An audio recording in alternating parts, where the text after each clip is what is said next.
मैं Anil Suthar zero mathematics classes में आप लोगों का हार्दिक अभिनंदन करता हूँ। आज कक्षा 9th और 10th के लिए most important question half yearly के लिए बनाने जा रहे हैं। ये सारे क्वेश्चन हैं, ये शॉर्ट क्वेश्चन है, छोटे क्वेश्चन हैं और ये सभी प्रतियोगी परीक्षाओं के लिए, फॉर ऑल कॉम्पिटिटिव एग्जाम्स के लिए मोस्ट इम्पॉर्टेंट क्वेश्चन है। तब देखिए, अर्धवार्षिक परीक्षा 2022-23 जो पिछले साल 9th के लिए जो पेपर हुआ है उसके क्वेश्चन है। तो इसमें जो ऑलमोस्ट लगभग सारे क्वेश्चन हैं ये 10th के अंदर भी पूछे जाते हैं।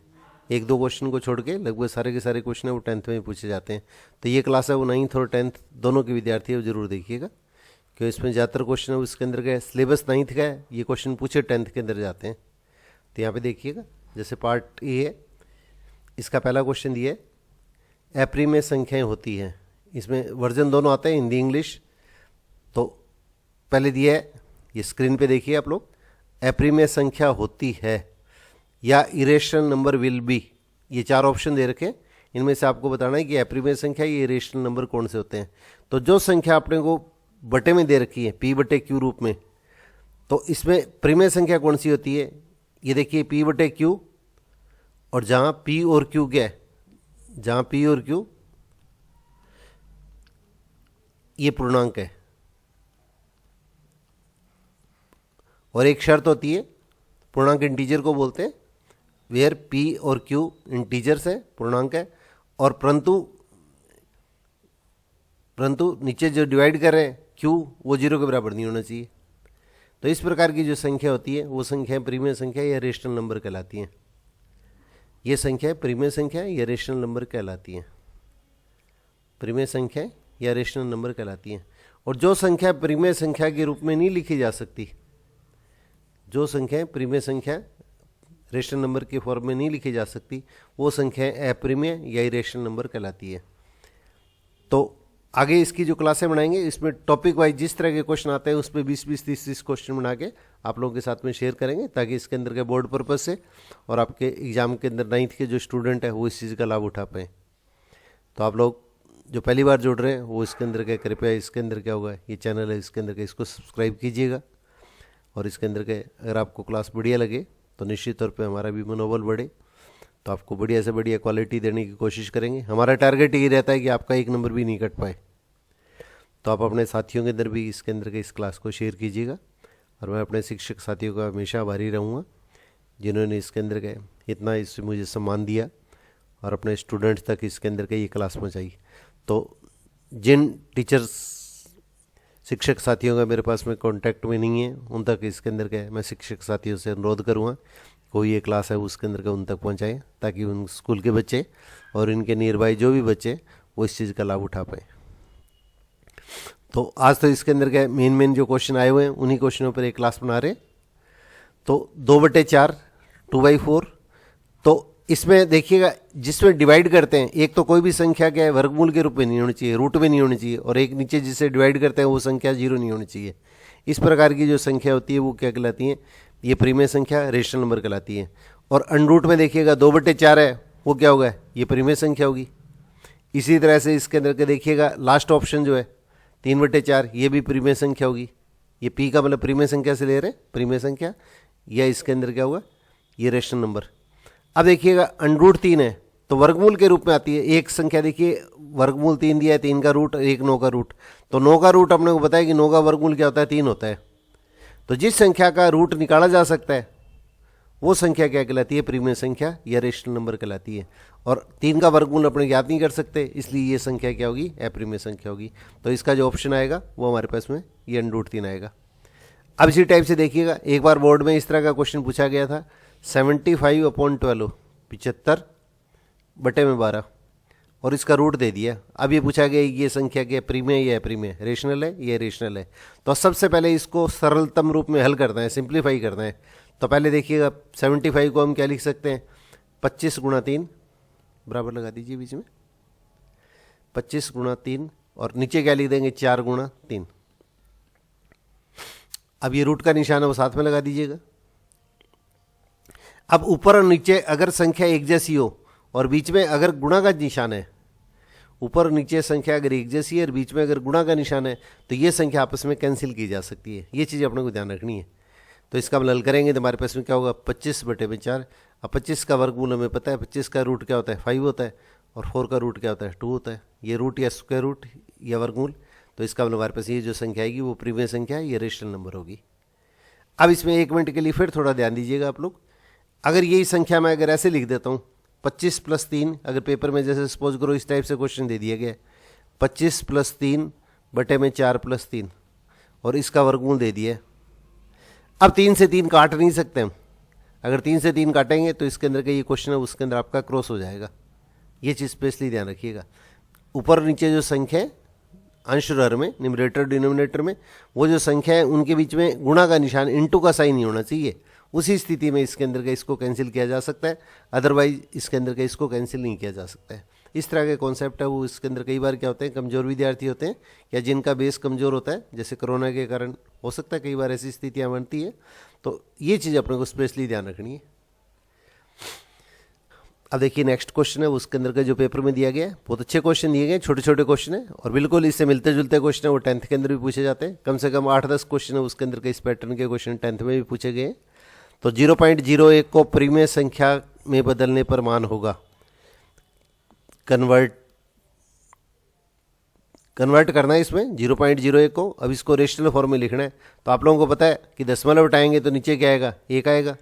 दशमलव उठाएंगे तो 1 आएगा और दशमलव के बाद में जितने भी अंक है, जितने भी डिजिट है उतने 0 लगा देते हैं। अब देखिएगा कोई भी संख्या आपने को जो दे रखी है उसके अंदर क्या होगा, उसके आगे अगर 0 दिए हैं इसका कोई अर्थ नहीं होता है, इसका कोई मीनिंग नहीं है। तो 1/100, अब 1/100 देख लीजिएगा, ये इसके अंदर क्या होगा, इसका आपका सेकंड ऑप्शन हो गया। ये क्लास के साथ में निरंतर बढ़े रहिएगा। लास्ट में आपके कुछ क्वेश्चन है उससे मिलते जुलते एक्स्ट्रा क्वेश्चन मैं आप लोगों को और कराऊंगा। तो आप पेपर के अंदर का बहुत क्वेश्चन ईजी आए हुए हैं, कुछ क्वेश्चन ऐसे हैं जो इसके अंदर का क्वेश्चन के अंदर घुमा के कई बार दिए जाते हैं और बोर्ड के एग्जाम के अंदर भी आते हैं 10th के अंदर। तो इसलिए लास्ट तक इसके अंदर के क्लास के साथ में कृपया बने रहिएगा। अब देखिएगा ये कुछ कॉमन से क्वेश्चन है, ये लगभग ऑलमोस्ट पेपर के अंदर पूछे जाते हैं। तो कमजोर विद्यार्थी है उनके लिए इसके अंदर ये बहुत बेनिफिशियल बुक रहे, किताब रहे, ये पोर्शन रहेगा ये पेपर। अब देखो बहुपद आपको दिया है, बहुपद को पॉलिनोमियल बोलते हैं। तो π/2x² + x में x² का गुणक, coefficient of x² in polynomial π/2x² + x। अब x² को छोड़ दीजिएगा, x² के इंटू में क्या मान है देखिएगा, x² के इंटू में क्या π/2 है, तो x² के इंटू में जो मान होता है वो उसके अंदर क्या कहलाता है, इसका कोफिशिएंट या गुणांक कहलाता है। तो इसमें निशान साथ में जरूर लेना है। अगर प्लस या माइनस जो भी है, प्लस है तो लगाने की जरूरत नहीं होती है, माइनस है तो आपको निशान लगाना है। तो इसके अंदर आंसर कितना होगा, π/2। तो ये π/2 आपका सेकंड ऑप्शन आपका सही आंसर हो जाएगा। अब देखिएगा ये बहुपद या पॉलिनोमियल 3y - y² + 4 की घात बतानी है, इसकी डिग्री बतानी है, डिग्री ऑफ पॉलिनोमियल। तो कोई भी अगर अपने को बहुपद दिया जाता है तो इसमें 1 मिनट के लिए आपको ध्यान रखना है कि देखिए यहाँ पे अज्ञात राशि y है, तो अज्ञात राशि होती है उसको चर या वेरिएबल बोलते हैं। तो इसकी जो हाईएस्ट पावर होती है, सबसे बड़ी घात होती है, अधिकतम घात, वो इसके अंदर क्या होगा हमारे पास में बहुपद की घात या डिग्री ऑफ पॉलिनोमियल कहलाती है। तो डिग्री ऑफ पॉलिनोमियल क्या होगी, 2 होगी। तो ये हमारे पास में आंसर क्या होगा, ये इसका थर्ड आंसर हो गया। ये गया जो है ये आपका इसका आंसर हो जाएगा। अब चर x में रेखिक बहुपद का उदाहरण, लीनियर पॉलिनोमियल इन x, लीनियर पॉलिनोमियल इन x। अब देखिएगा ये इसके अंदर 4 ऑप्शन दिए, चारों को थोड़ा सा अच्छी तरह से क्लियर करता हूँ, आप ध्यान दीजिएगा। तो यहाँ पे सबसे पहले देखिएगा पहला जो ऑप्शन दिया है, पहला विकल्प आपको जो दिया है √x + 3, तो इसको हम क्या लिखेंगे, x की पावर 1/2 और +3। अब देखिएगा कोई भी बहुपद या पॉलिनोमियल कब होता है, जब अपने पास अगर कोई भी टर्म दी हुई है, कुछ पद दिए हुए हैं, 2 पद, 5 पद, 4 पद, 3 पद, 2 पद, 1 पद, कितने पद दिए गए हैं, तो x की जो पद होती है, जितने भी वेरिएबल हैं, जितने भी बहुपद हैं, चर राशि हैं, उसमें सभी के अंदर क्या हुआ है, x की जो प्रत्येक पद की घात क्या होनी चाहिए, हमारे पास में पूर्ण संख्या होल नंबर होनी चाहिए। और होल नंबर कौन सी होती है, x की घात, प्रत्येक पद में x की जो घात है ये अपने पास में पूर्ण संख्या होल नंबर होनी चाहिए, पूर्ण संख्या होल नंबर। तो होल नंबर कौन से होते हैं, जो 0 से शुरू होते हैं, होल नंबर होनी चाहिए। तो 0, 1, 2, 3, 4, 5, तो इस तरह के मान कोई भी हो सकते हैं। तो अगर कोई भी पद अगर आपको दिया जाता है उसमें x की पावर अगर बटे में आ जाती है, जैसे 1/2 आ गई है, 2/3 आ गई है, कुछ भी आ गई है, या अगर माइनस में आ गई है, अगर कोई भी पद अगर आपको ऐसा दिया जाता है जिसमें अज्ञात राशि है, उसको वेरिएबल या चर बोलते हैं, यहाँ पे अज्ञात राशि x है, तो उसकी घात जो है, पावर है, वो अपने पास अगर बटे में है, p/q इस टाइप से फॉर्म में आ गई है, इस रूप में आ गई है, या माइनस में आ गई है, तो वो हमारे पास क्या होगा, बहुपद नहीं होगा। तो 1/2 आ गई है तो ये पूर्ण संख्या नहीं है, और 1/2 है वो अपने पास इसके अंदर क्या होगी, 1/2, 1/2 की जगह कुछ भी आ सकता है, ये p/q। और अगर माइनस में आ जाए, अगर किसी भी पद की, एक सारे पद जरूरी नहीं है, एक ही पद अगर ऐसा आ गया तो इसकी पावर अगर माइनस में आ गई है, ये बटे में आ गई है, तो इसके अंदर p/q फॉर्म में आ गई है, इसको क्वेश्चन फॉर्म बोलते हैं। तो इसमें अगर आ जाती है तो ये क्या होगा, हमारे पास में बहुपद नहीं होगा। तो यहाँ पे देखिएगा आपको जो क्वेश्चन पहला ऑप्शन दिया है,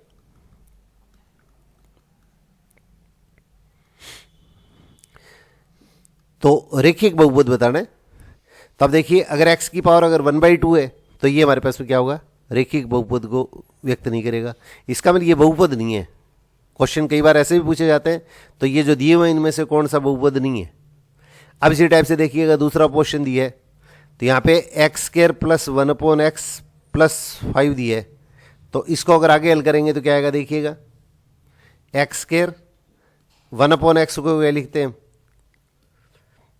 x² + x की पावर -1 और +5। तो यहाँ पे देखिएगा दूसरा पद जो दे रखा है, x की पावर क्या -1 है और पावर माइनस में, तो इसका मतलब ये भी क्या बहुपद नहीं है, ये भी हमारे पास में बहुपद नहीं है। अब इसमें देखिए तीसरा ऑप्शन x² + 2x, तो इसमें देखिएगा पहला पद है उसमें x की पावर कितनी आ रही है, 2 आ रही है। दूसरे पद में x की पावर क्या आ रही है, 1 आ रही है। पावर 1 है वो लगाने की जरूरत नहीं होती है। और यहाँ पे इसके अंदर x की पावर क्या होगी, 0। x की पावर 0 क्या होता है, 1 होता है। 3 × x की पावर 0 1 होता है।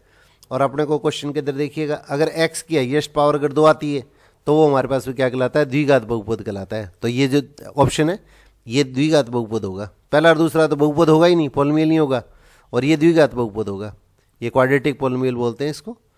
और यहाँ पे x की सबसे बड़ी घात अगर 1 होती है, x की सबसे बड़ी घात अगर 1 होती है तो इसको रेखिक बहुपद या लीनियर पॉलिनोमियल बोलते हैं। आपको जो क्वेश्चन पूछा गया ना, चर x में रेखिक बहुपद का उदाहरण, ये लीनियर पॉलिनोमियल इन x, तो x की सबसे बड़ी घात अगर 1 होती है तो वो हमारे पास में क्या कहलाता है, लीनियर पॉलिनोमियल या रेखिक बहुपद कहलाता है। तो ये हमारे पास इसका आंसर होगा। बिंदु 3 और 4 की y एक्सिस से दूरी बतानी है। अब देखिएगा सबसे पहले x एक्सिस और y एक्सिस खींच लेते हैं। देखिएगा इसमें कुछ कॉमन से क्वेश्चन आते हैं, ये इंपॉर्टेंट क्वेश्चन है, ये सारे एक साथ ही आप लोगों के साथ में शेयर कर देता हूँ। x o x dash, x o x dash, y o y dash. तो x o x डैश होती है, इसको x एक्सिस बोला जाता है, ये x एक्सिस कहलाती है। जैसे 1 2 3 सीधे हाथ की तरफ चलते हैं तो मान क्या आते हैं, प्लस में आते हैं। y के अंदर ऊपर की तरफ चलते हैं तो ये मान क्या होते हैं, प्लस में आते हैं। x के बाईं तरफ लेफ्ट साइड में जो पॉइंट आते हैं वो माइनस में होते हैं, -1 -2 -3। इस तरह से y अक्ष पे नीचे की तरफ जो बिंदु आते हैं वो -1 -2 -3। बराबर बराबर दूरी पे पॉइंट लेने, ये अपने पास पॉइंट आ गया। अब देखिएगा 3 और 4 बिंदु ले रहे हैं, तो x का मान 3 और y का मान 4, तो x की सीध में 3 और y की सीध में 4। ये थोड़ा सा कॉन्सेप्ट अच्छी तरह देखिएगा, इसमें 99% क्वेश्चन पूछा जाता है। तो 3 और 4। अब ये बिंदु मान लिया, इस बिंदु को अपने पॉइंट को P नाम दे दिया है। थोड़ा अच्छी तरह से ध्यान से समझिएगा, पहले भी मैंने क्लासों के अंदर ये बढ़िया तरह से शेयर किया हुआ है। तो ये पॉइंट P है, इसके कोऑर्डिनेट मैंने क्या है, निर्देशांक 3 और 4 लिख लिए हैं। तो इसका जो x निर्देशांक जो होता है, पहला पॉइंट आता है, तो इस बिंदु तक पहुंचने के लिए अपने ये x अक्ष y अक्ष आपस में जिस बिंदु पे काटते हैं, x o x डैश है इसको x एक्सिस कहा जाता है, y o y डैश है उसको y एक्सिस कहा जाता है। x o x डैश ये नीचे जो लाइन है, ये नीचे वाली जो लाइन है, इसके ऊपर एक बार आपके पास में देखिएगा, ये स्क्रीन पे आपको डॉट डॉट से शो कर रहे हैं। x o x डैश है इसको x एक्सिस या क्षैतिज अक्ष, ओरिजेंटल एक्सिस बोला जाता है। ये x अक्ष, क्षैतिज अक्ष, ऐसा भी क्वेश्चन इसके अंदर पेपर में आया हुआ है पिछली बार। ये क्षैतिज अक्ष या इसको भुजांक्ष भी बोला जाता है, भुजांक्ष, भुजांक्ष। ये x एक्सिस होती है, इसको ओरिजेंटल एक्सिस बोलते हैं इंग्लिश में, horizontal axis, horizontal, ZONTAL horizontal axis. और इसी तरह से इसके ऊपर जो खड़ी हुई जो लंबवत रेखा है समकोण पे, जो ऊपर दूसरी खड़ी हुई रेखा होती है वाई डैश, इसको वाई एक्सिस बोलते हैं, ये वाई एक्सिस कहलाती है।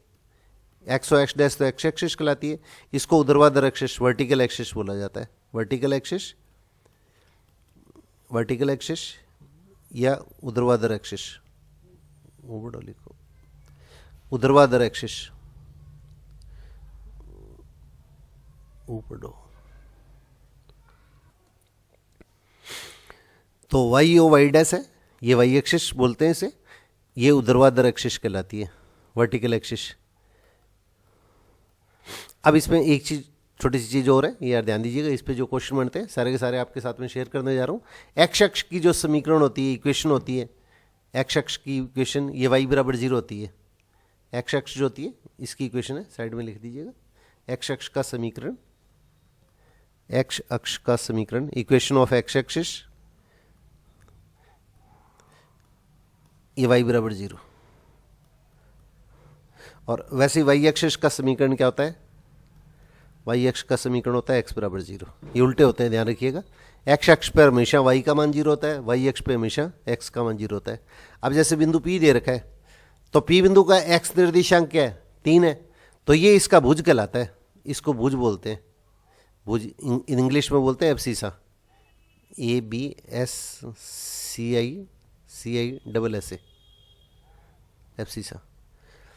किसी बिंदु का x निर्देशांक जो होता है वो उस बिंदु का भुज कहलाता है, एब्सिसा कहलाता है। और y निर्देशांक क्या है P बिंदु का, ये 4 है, इसको इसकी कोटि बोलते हैं, इसको ऑर्डिनेट कहते हैं, ऑर्डिनेट, ORDINATE, ऑर्डिनेट, ये इसका ऑर्डिनेट कहलाता है। अब देखिए, अगर बिंदु P से x अक्ष पे लंब डालें, परपेंडिकुलर डालें, तो इसका मतलब ओरिजिन O है, O से अपने को यहाँ तक पहुँचने के अंदर इसको कोई नाम दे दीजिएगा, M और N।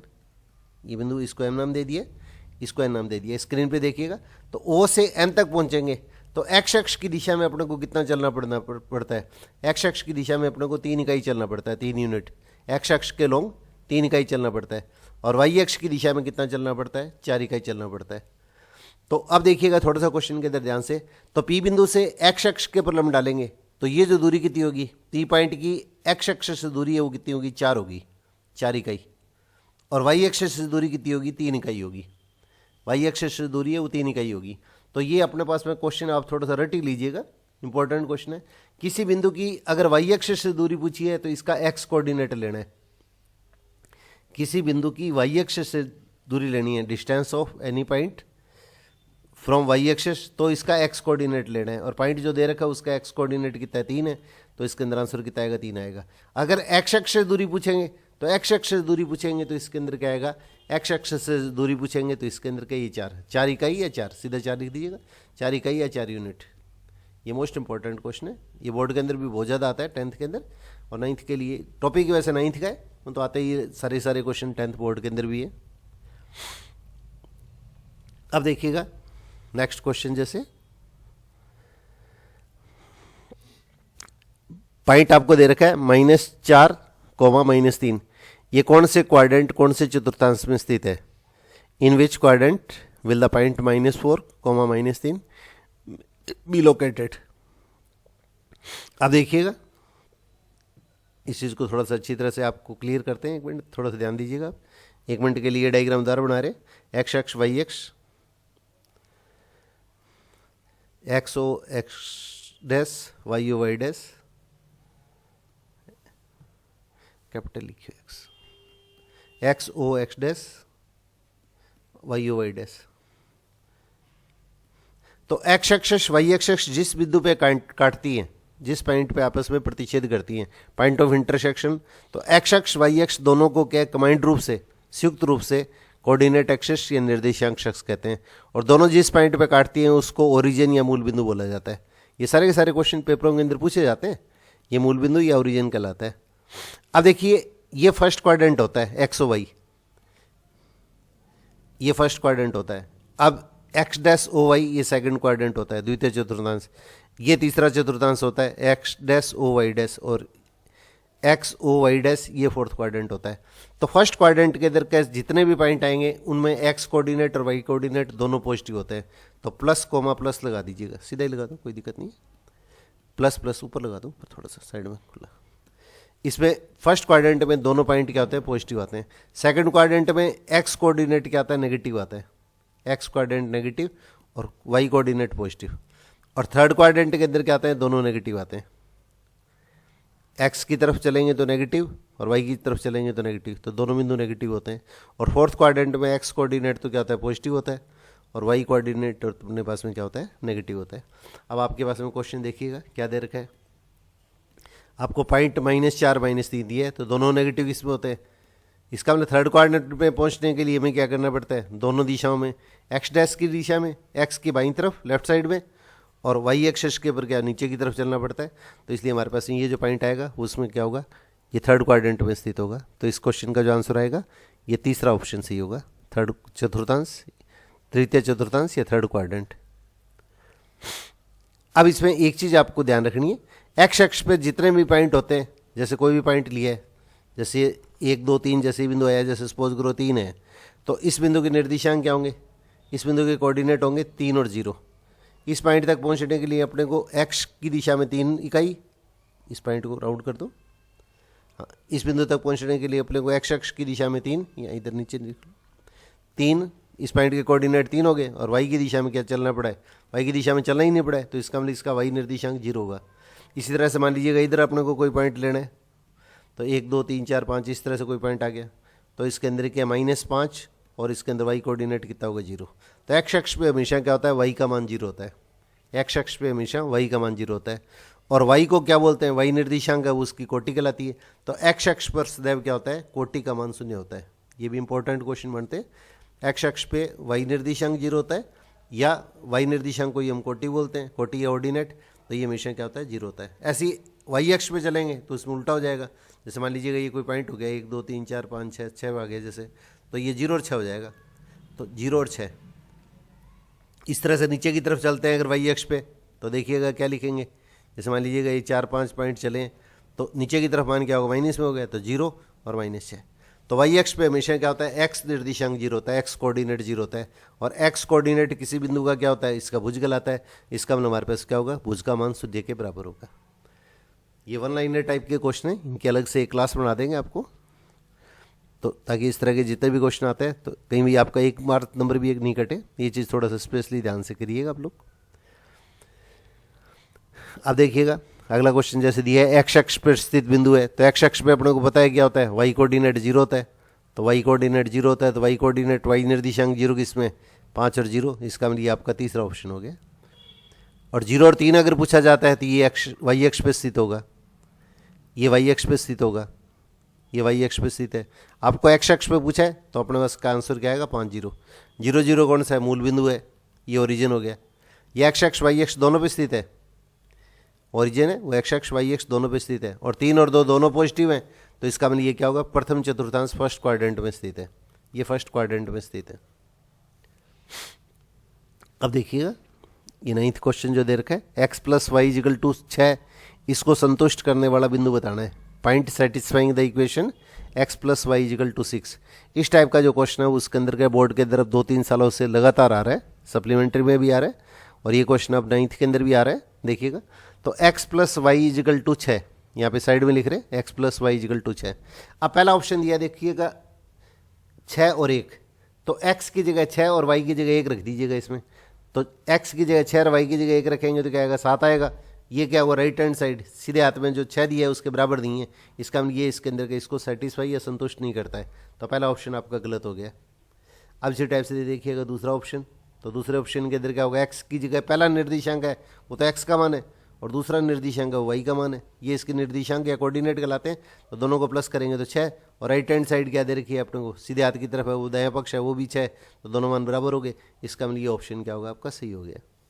अब इसी टाइप से बाकी ऑप्शन भी थोड़ा सा चेक कर लीजिएगा।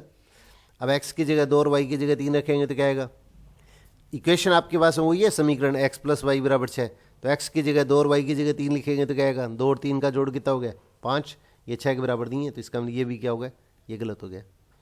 और इसी तरह से नेक्स्ट लेंगे लास्ट ऑप्शन, तो इसमें क्या है 4 और 3, तो x की जगह 4 y की जगह 3 ले गए तो क्या होगा 7 आ गया, और 7 हो गया राइट हैंड साइड 6 के बराबर नहीं है, ये कटा है ना सही बराबर नहीं है, ये समझाने के लिए बता रहे हैं सारी चीज़ें, आपको तो डायरेक्ट आंसर लिखना है, तो इसका मतलब हमारे पास ऑप्शन क्या होगा 6 0 हो गया।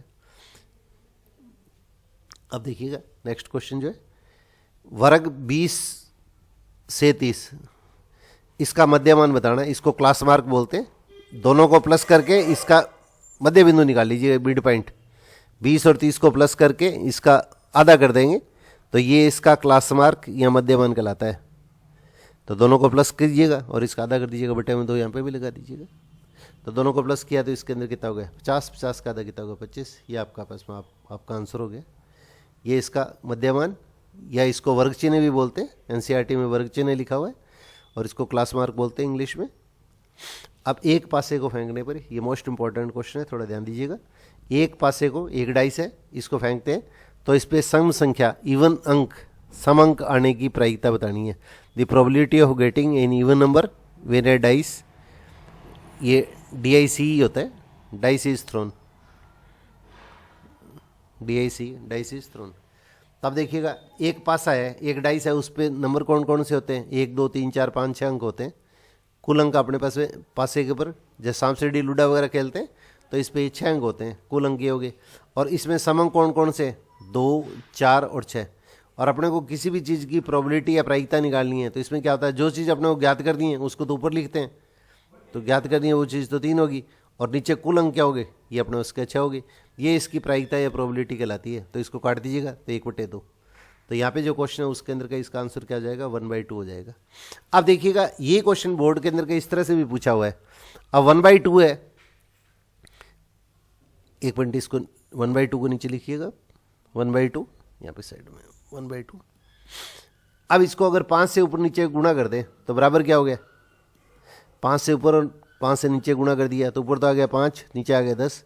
अब ये क्या होगा 0.5, नीचे 1 0 है, नीचे 1 0 है, ये दशमलव आगे यहाँ पे नहीं लगता, 5 से आगे दशमलव नहीं लगाना, 5 के आगे दशमलव नहीं आता, 5/10 बराबर लगा दो इधर यहाँ पे बराबर।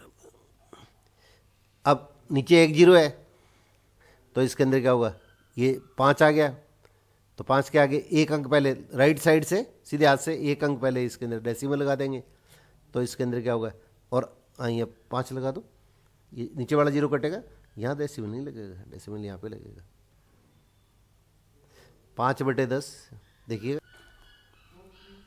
अब देखिए नीचे क्या 1 0 है हर के अंदर, तो ये 0 हट जाएगा, तो 0 को छोड़ देंगे काट देंगे, और एक अंक पहले गया है राइट साइड से एक अंक पहले दशमलव लग जाएगा, और आगे कोई अंक नहीं होता है ना तो इसके अंदर का इसमें 0 लगाया जाता है, तो 0.5, तो इस क्वेश्चन का आंसर है वो 0.5।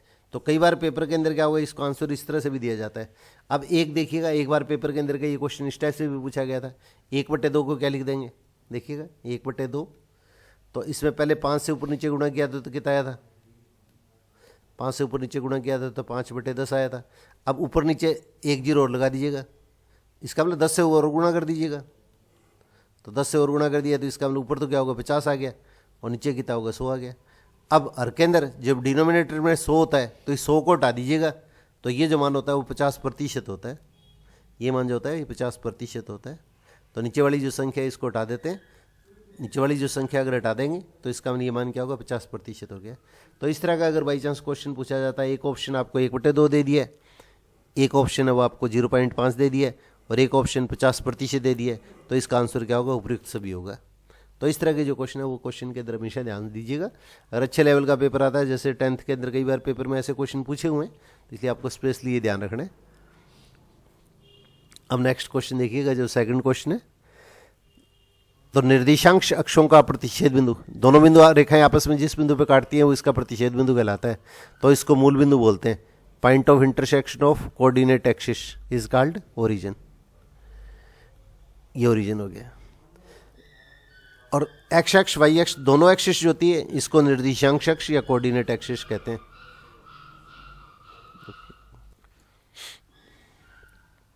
तो वाई अक्ष पे स्थित सभी बिंदुओं का, और आपको बताया था वाई अक्ष पे जितने बिंदु होते हैं उसके अंदर क्या होता है, उसकी समीकरण क्या बताई थी आपको, वाई एक्स की समीकरण एक्स बराबर 0 होती है, और एक्स निर्देशांक जो होता है वो उसके अंदर क्या कहलाता है, भुज कहलाता है। तो भुज का मान क्या होता है, शून्य होता है। भुज का मान शून्य होता है। 0 लिख दीजिएगा या शून्य लिख दीजिएगा, ये 0 होता है। अब फोर्थ क्वेश्चन देखिएगा, दो चर वाले रेखिक समीकरण के अपरिमित रूप में, जैसे x प्लस वाई बराबर 6 जैसे समीकरण ली थी आपने, पहले एक जैसे क्वेश्चन लिया था। तो यहाँ पे अज्ञात राशि के x और y 2 है। अज्ञात राशि होती है उसको वेरिएबल बोलते हैं, चरासी। और इसमें पावर अगर नहीं लिखी होती है तो पावर 1 मानी जाती है, और x और y की पावर अगर 1 होती है तो इसका ग्राफ हमेशा क्या होता है, ये एक सरलेखा को निरूपित करता है। इसको लीनियर इक्वेशन बोलते हैं, रेखिक समीकरण या लीनियर इक्वेशन। तो linear equation in two variables, linear equation in two variables always represent a straight line. दो ज्ञात राशियों के अंदर के दो ज्ञात राशि या दो चर राशि वाले रेखिक समीकरण जिसको लीनियर इक्वेशन या रेखिक समीकरण कहते हैं, इसमें अपरिमित रूप में कितने हल होते हैं, अनंत हल होते हैं। इसके अनंत हल होते हैं।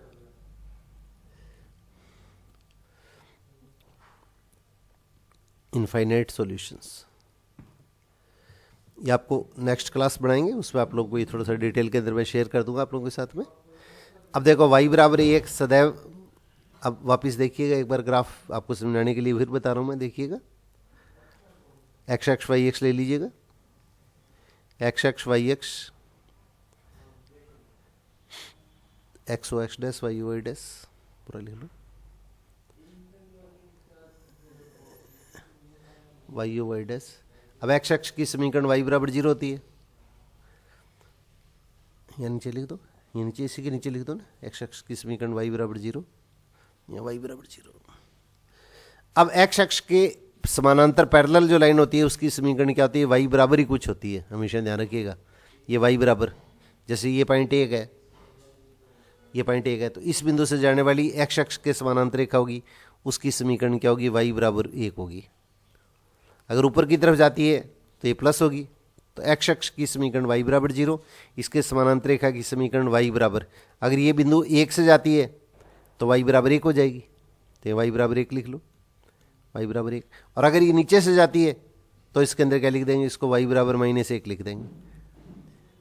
तो एक्स अक्ष y बराबर 1 सदैव क्या होता है, एक्स अक्ष के समानांतर होती है, तो ये एक्स अक्ष के समानांतर रेखा है। और वैसे ही हमारे पास क्या, अगर y अक्ष के समानांतर रेखा है तो x बराबर हो जाएगी, ये देखिएगा y अक्ष की समीकरण x बराबर, उसमें x थोड़ा सा, y अक्ष की समीकरण क्या होती है, x बराबर 0, यहाँ पे x बराबर 0 लिख दो, y अक्ष को x बराबर 0, x बराबर 0, ये x y अक्ष की समीकरण है। तो इसके राइट साइड में जो रेखा आएगी उसकी समीकरण तो x बराबर होगी, प्लस है तो प्लस हो जाएगी, और लेफ्ट साइड में है तो माइनस हो जाएगी। तो आपको y बराबर 1, तो इसकी जो इक्वेशन आएगी, समीकरण आएगी, वो हमेशा क्या होगी, एक्स अक्ष के समानांतर रेखा होगी। अब 6 क्वेश्चन देखिएगा, जब दो कोणों का योग एक समकोण के बराबर हो तो एक दूसरे के कहलाते हैं। When the sum of two angles is equal to right angles then they are said to be. अब देखिए, दो कोणों का योग अगर 90 डिग्री के बराबर हो तो ये दोनों कोण एक दूसरे के पूरक कोण कहलाते हैं, एक दूसरे के पूरक कोण, इसको सप्लीमेंट्री एंगल बोलते हैं। ये 7th क्लास के अंदर आता है, ये पूरक कोण या कप्लीमेंट्री एंगल, कपली PLIMENTARY। जब दो कोणों का योग 90 डिग्री समकोण 90 डिग्री के बराबर होता है तो ये दोनों कोण एक दूसरे के पूरक कोण या कप्लीमेंट्री एंगल कहलाते हैं। और अगर दो कोणों का योग दो समकोण 180 डिग्री के बराबर हो, दो कोणों का योग जब 180 डिग्री या दो समकोण के बराबर हो तो ये दोनों कोण संपूरक कोण या सप्लीमेंट्री एंगल कहलाते हैं। ये थोड़ा सा ध्यान रखने की जरूरत है। दो कोणों का योग अगर 180 डिग्री आता है, ये दो कोणों का योग है, दो समकोण 180 डिग्री है, तो ये कोण जो होते हैं ये संपूरक कोण या सप्लीमेंट्री एंगल, ये संपूरक कोण या इसको सप्लीमेंट्री एंगल बोल देते हैं। तो इस पे क्वेश्चन 9th के अंदर क्या बहुत बार पूछे गए, और आगे 10th के अंदर भी एक टॉपिक आएगा, उसके अंदर आपको इसकी जरूरत पड़ेगी। अब देखिएगा 7th क्वेश्चन दिया है, प्रीमियर संख्या किसे कहते हैं, व्हाट आर रेशनल नंबर। तो स्टार्टिंग के अंदर आपको बताया था, तो P/Q टाइप की संख्या है, जहाँ P और Q तो क्या है, where P and Q, Q पूर्णांक है, पूर्णांक को इंटीजर बोलते हैं, पूर्णांक है, और क्यू जीरो के बराबर नहीं है, जिससे डिवाइड करते हैं वो जीरो के बराबर नहीं होना चाहिए। पूर्णांक में कौन से होते हैं? 0, 1, 2, 3, 4, -1, -2, -3, -4, इस टाइप की जो संख्या होती है ये पूर्णांक और इंटीजर कहलाती है। अब 32 की पावर 1/5 इसको हल करते हैं। तो पहले 32 को ले लीजिएगा, तो पहले इसके अभाज्य संख्या के रूप में लिखिएगा। 32 को इधर से साइड में इसके प्राइम फैक्टर अभाज्य गुणनखंड कर दीजिएगा इधर साइड में। 32 के तो सबसे पहले देखिएगा 2 से भाग दीजिएगा तो कितना हो गया? 2 का आधा 16, 2 से भाग देने का मतलब उस संख्या का आधा होता है। तो 16, 16 का आधा 8, 8 का आधा 4, 16, 16 का आधा 8, 8 का आधा 4, 4 का आधा 2, 2 का आधा 1। अब देखिए 2 कितनी बार आ गया? 5 बार आ गया। तो इसका मतलब क्या लिखेंगे? यहाँ पे 32 को 2 की पावर 5 लिख देंगे, 2 की पावर 5, और पूरे की होल पावर क्या है? 1/5। तो ये 2 तो क्या है? आधार हो गया, बेस हो गया, और पावर और होल पावर को गुणा करते हैं। ये फार्मूला इधर साइड में लिख रहे हैं, ए की पावर एम की पावर एन, ए की पावर एम की पावर एन, ये 8th के अंदर भी आता है।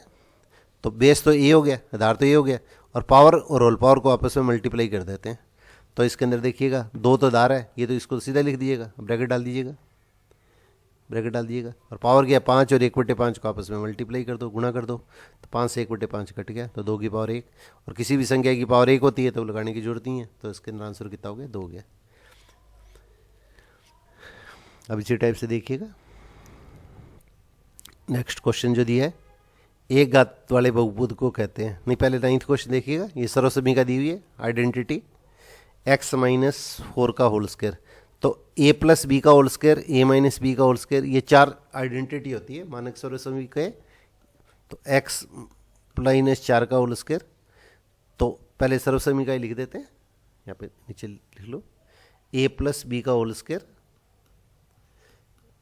इसका फॉर्मूला 8th क्लास की जो बुक है उसके फ्रंट पेज पे दे रखा है, ये एनसीईआरटी के अंदर, a² + 2ab + b², ऐसे लिखो जैसे बुक के अंदर दे रखा है, a² + 2ab + b²। अब ऐसे ही a - b का होल स्क्वायर, तो a² - 2ab और प्लस b², और वैसे ही a + b × a - b, दोनों संख्या एक जैसी है, एक बार प्लस है एक बार माइनस है, ब्रैकेट का मतलब गुणा का निशान है। तो हम क्या लिखेंगे? पहली संख्या का स्क्वायर माइनस दूसरी संख्या का स्क्वायर। तो यहाँ पे ध्यान दीजिएगा, a + b का होल स्क्वायर है चाहे a - b का होल स्क्वायर है, तो a² b² दोनों टर्म्स जो होंगी वो पॉजिटिव आएंगी, दोनों धनात्मक आएंगी। और a + b के बीच में देखिएगा, a और b का गुणा करके इसका दोगुणा करते हैं, तो a + b अगर प्लस आता है तो यहाँ पे प्लस का निशान लगाना है, और अगर माइनस आता है तो माइनस का निशान लगाना है। ये चीज़ स्पेशली अपने को ध्यान रखनी है। तो यहाँ पे देखिएगा, पहली संख्या x है तो उसका स्क्वायर कर दीजिएगा, फिर -2 गुणा पहली संख्या x गुणा दूसरी संख्या 4, और प्लस दूसरी संख्या क्या 4 उसका होल स्क्वायर, 4 का होल स्क्वायर। अब इसको हल कर लीजिएगा, सॉल्व करेंगे तो क्या आएगा? x², 2 को 4 से गुणा किया 8, 8x + 16, ये आपका आंसर हो गया। आपको डायरेक्ट आंसर लिखना है, ये कारण वगैरह रीजन देने की जरूरत नहीं होती। बड़े क्वेश्चन आते हैं तो इनके रीजन देते हैं, नहीं तो इनकी कोई आवश्यकता नहीं होती। अब 10th क्वेश्चन, एक घात वाले बहुपद को कहते हैं। A polynomial of degree 1 is called, आपको शुरू में बताया था, जिसमें x की पावर सबसे बड़ी घात अगर 1 होती है तो वो रेखिक बहुपद कहलाता है। इसको लीनियर पॉलिनोमियल बोलते हैं, रेखिक बहुपद। हिंदी में रेखिक बहुपद कहा जाता है, इंग्लिश में लीनियर पॉलिनोमियल, AR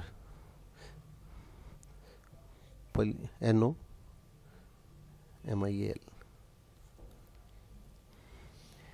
तो एक घात होता है वो रेखिक बहुपद कहलाता है। इसके प्राय को एक बढ़िया सी क्लास और बना के देंगे पॉलिनोमियल के ऊपर, उस पर बहुत से क्वेश्चन, एक ही क्वेश्चन में आपको कॉन्सेप्ट क्लियर करने का प्रयास करूंगा आपको 2-4 दिनों के अंदर का इलेक्शन के बाद में। अब एक्स अक्ष को कहा जाता है, अभी आपको स्टार्टिंग में बताया था, इसको क्षैतिज अक्ष कहते हैं, क्षैतिज अक्ष या भुजांक्ष, इसको ओरिजेंटल अक्ष बोला जाता है इंग्लिश के अंदर, ओरिजेंटल, ZONTAL, ओरिजेंटल एक्सिस। अब नेक्स्ट क्वेश्चन देखिएगा, 12th क्वेश्चन। बिंदु 4 और 0 कौन से अक्ष पे स्थित हैं? तो वाई कोऑर्डिनेट क्या होता है? एक्स अक्ष पे वाई कोऑर्डिनेट 0 होता है, वाई निर्देशांक 0 होता है। तो 4 0 कौन से अक्ष पे स्थित है? तो यहाँ पे आंसर लिखेंगे एक्स अक्ष पर। 4 0 है वो एक्स अक्ष पे। देखिए यहाँ पे क्वेश्चन थोड़ा सा ये ध्यान दीजिएगा, हिंदी वर्जन है उसमें 4 0 दिया है और इंग्लिश वर्जन है उसमें -4 0 दिया है। तो बस इसमें कोई फर्क नहीं पड़ता है, वाई कोऑर्डिनेट 0 है तो इसका मतलब ये पॉइंट का एक्स अक्ष पे स्थित होगा। तो ये पॉइंट 40 या -40 कहाँ पे लोकेट होगा? लोकेटेड एट एक्स अक्ष। तो एक्स अक्ष पे वाई का मान 0 होता है, ये ध्यान रखिएगा। और वाई अक्ष पर एक्स का मान 0 होता है, एक्स निर्देशांक 0 होता है। 2 चर वाले रेखिक समीकरण के हल होते हैं।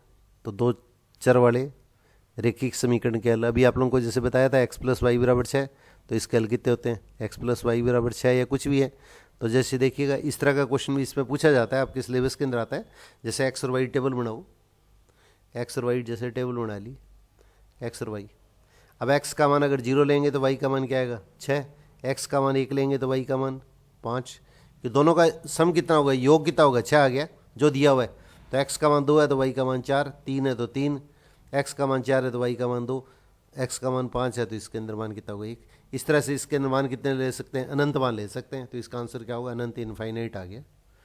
इस क्वेश्चन का आंसर 0 और 6। तो इसके हल कितने होंगे? अनंत हल हो जाएंगे, अनंत हल या इनफाइनाइट सॉल्यूशंस।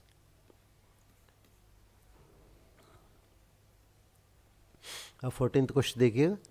एक बिंदु से एक अन्य बिंदु पर, एक बिंदु जैसे मान लीजिएगा ये दे रखा है आपको, यहाँ देखिएगा ये पॉइंट ए, स्क्रीन पे जैसे ये पॉइंट लिखा है, और एक अन्य बिंदु आपको जैसे सपोज कर दीजिएगा ये पॉइंट बी दे रखा है, ये बी दे रखा है। तो ए बिंदु से बी बिंदु तक मिलाने वाली कितनी रेखाएं खींची जा सकती हैं? तो कितनी सीधी रेखाएं खींच सकती है? ए पॉइंट से तो रेखा गुजरनी चाहिए और बी से भी गुजरेगी, इसका मतलब सीधी एक ही रेखा खींची जा सकती है। तो ए पॉइंट से बी पॉइंट तक सीधी एक ही रेखा खींच सकते हैं। ये रेखा ए से भी जानी चाहिए और ये बी से गुजरनी चाहिए, ए से गुजरने वाली रेखा। तो इसका मतलब ए से जाने वाली रेखा अगर बी से गुजरेगी तो इसके अंदर क्या, इसका आंसर क्या होगा? एक रेखा, 1 लाइन है उसके अंदर क्या पास आउट हो सकती है। समकोण त्रिभुज राइट एंगल है, उसकी रचना करने वाले कर्ण हाइपोटेन्यूज को बोलते हैं। 90 डिग्री के सामने की जो साइड होती है वो कर्ण कहलाती है।